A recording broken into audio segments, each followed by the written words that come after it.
இன்னைக்கு இவ்வளவு பிரச்சனை இருக்குது. முஸ்லீம் தீவிரவாத இயக்கங்கள், பயங்கரவாத இயக்கங்கள் வளர்ந்துகிட்டே இருக்கு. தொடர்ந்து ஏதாச்சும் பண்ணிட்டு இருக்கான்னா இதுக்கு முதல் காரணம் காங்கிரஸ்காரன் தான். இன்னைக்கு ஒன்றும் தெரியாம நினைப்பான். அந்த திமுக தீக்காரனோட அவன் மோசமான ஆள். மகாத்மா காந்தி என்ன சொன்னாரு? சுதந்திரம் வாங்கும்போது இந்துக்களுக்கும் முஸ்லீம்களுக்கும் சண்டை நடக்குது, முஸ்லீம்களுக்கு ஒரு நாடு கொடுத்துட்டா எல்லா பிரச்சனையும் தீர்ந்து போயிருந்தாரு. நேரு ஆமான்னாரு. எல்லா தலைவன் இன்னைக்கு இருக்க மாதிரி தான், கொடுத்துட்டா சரியா போயிரும்னா. அன்னைக்கு பண்ண தப்பு இன்னைக்கு நாம் அனுபவிக்கிறோம். முஸ்லீம் பூரா பாகிஸ்தான் போறேன்னு சொன்னால, இந்த காங்கிரஸ் கபோதி பேர்லாம் அவனை அனுப்பிச்சு வச்சானா, பாய் பாய் போகாதீங்க பாய், மனசு புண்படுது பாய்னு. அதைத்தான் இன்னைக்கு திமுக காரன் செஞ்சுட்டு இருக்கான்.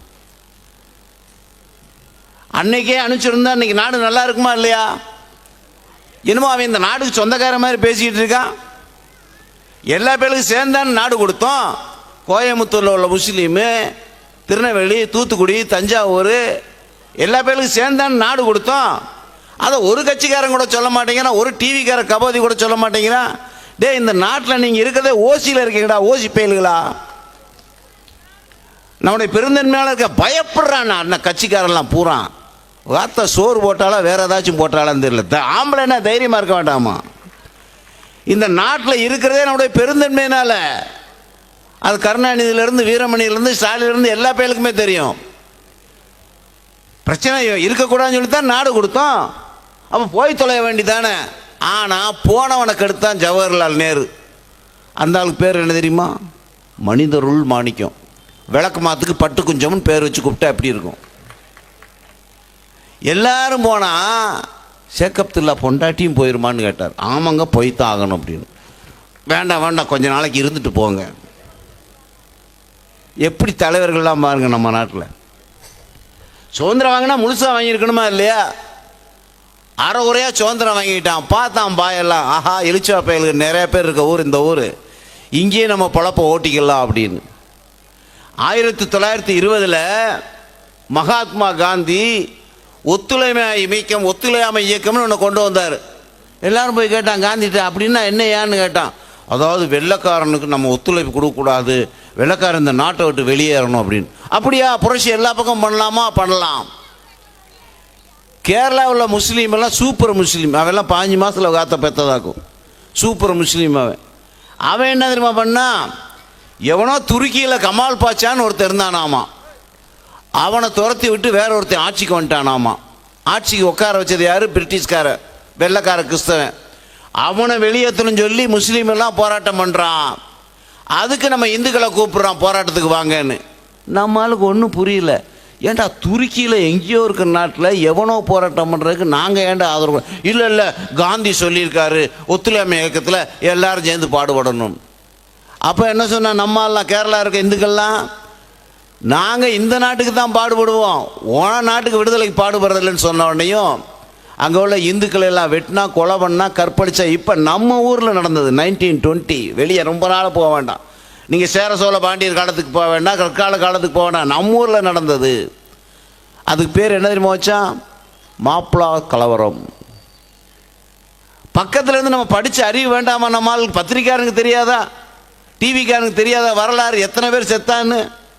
என்னமோ அவன் பூரா புனித மாதிரியும் அவன் அன்பு மதன்ற மாதிரி முதல்ல சொன்ன மாதிரி சொன்னாங்கல்ல இல்லையா? அப்புறம் ஒரு ஆள் சொல்கிறான், நீங்கள் இப்படிலாம் பேசுனீங்கன்னா மனசு புண்படுங்க அப்படின்னு. திமுக ரொம்ப வருத்தப்படுறான். மெடிக்கல் ஸ்டோர் போ, நல்ல ஆயிலை வாங்கு, நல்ல ஆயின்மெண்ட்டை வாங்கு, மேலே இருந்து கீழே வரைக்கும் நீவு, வலி போயிடுச்சா பாருன்னு கேளு, இல்லை திரும்ப சொல்லி பலவடி தேய். புண்பட்ட மனசுக்கு மருந்து போட்டு ஆத்து. உண்மையிலே நம்ம தான் புண் போட்டிருக்கோம். அந்த நாட்டை கொடுத்துட்டு, இடத்த கொடுத்துட்டு இல்லையா? இவங்களெல்லாம் சேர்ந்தான் நாடு கொடுத்தோம், இல்லைன்னு சொல்லுங்க. இங்கே உள்ள முஸ்லீம்களுக்கு அத்தனை பேருக்கு சேர்ந்தான நாடு கொடுத்தோம். போகாமல் இங்கே இருக்கேன், அவனை அனுப்புகிற வேலையை பார்க்கணுமா இல்லையா கட்சிக்காரெல்லாம்? அங்கே நம்ம இந்துக்கள் நிலைமை எப்படி இருக்குது?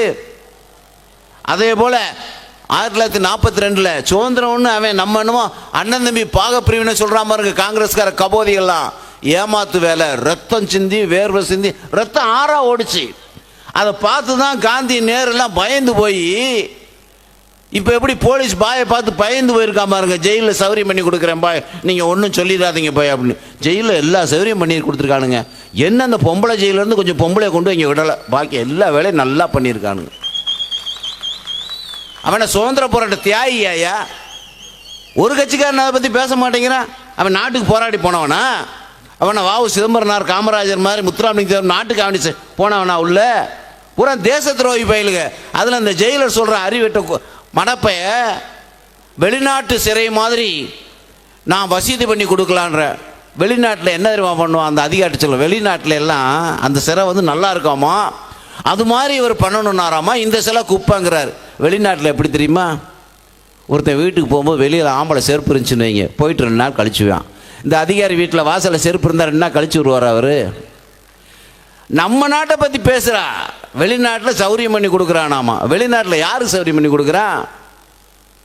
ஆக இவனுங்களாம் திட்டம் போட்டு வேலை செய்கிறானுங்க. நம்ம எதுக்கு சொல்கிறேன்னா, அன்னைக்கே அனுப்பிச்சிருந்தா நாடு நல்லா இருந்திருக்கும். இந்த போலீஸுக்கு இவ்வளோ பிரச்சனை இருக்காது, ஆளை போட வேண்டிய பந்தோது போல நம்ம நாடாக இருந்திருக்கும். ஆக 42 ஜின்னா சொல்கிறான் நேரடி நடவடிக்கை, டைரக்ட் ஆக்ஷன். அப்படின்னா என்னன்னு கேட்குறாங்க காந்தி நேரெலாம் போய்.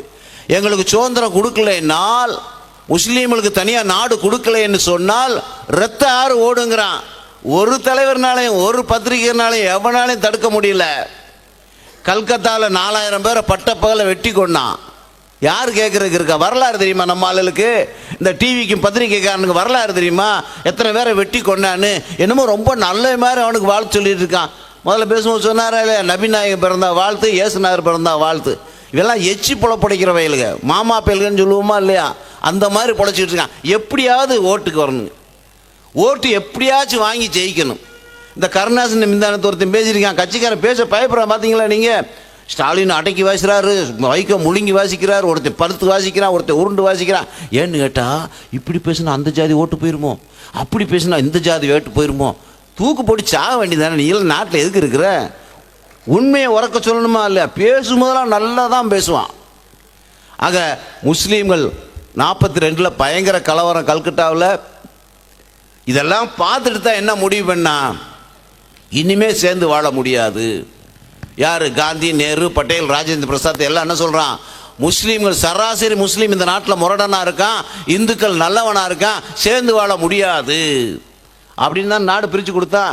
அப்போ இங்கே உள்ள டிசிஏ, ஏசிஏ, கமிஷனரோ, எடப்பாடியோ சொல்லி அவனை கேட்கவா போகிறான்? அவன் எந்த காலத்துலையும் திருந்த மாட்டான். அந்த குண்டு வெடிப்பு கைதியெல்லாம் கோர்ட்டு கூப்பிட்டு வர்றாங்க. அப்போ தனியாக அது கோர்ட்டு, குண்டு வெடிப்பு கைதிக்குன்னு தனியாக ஒரு கோர்ட்டு. ஜட்ஜி வந்து உட்காடுறாரு. பொதுவாக ஜட்ஜி வந்து உட்காரும்போது நம்ம எல்லோரும் இந்த ஜட்ஜை கும்பிடுவோம், அவர் திரும்ப நீதிபதி நம்மளை கும்பிட்டு தானே உட்காருவார். அது மாதிரி வந்து புதுசாக அன்றைக்கி தான் வர்றாரு கேஸ் விசாரணைக்கு, ஜட்ஜி வர்றாரு, உள்ள எல்லோரும் எந்திரிச்சு கும்பிட்றாங்க. இந்த குண்டுவெடி கைது பூரா கும்பிட மாட்டேங்கிறான்.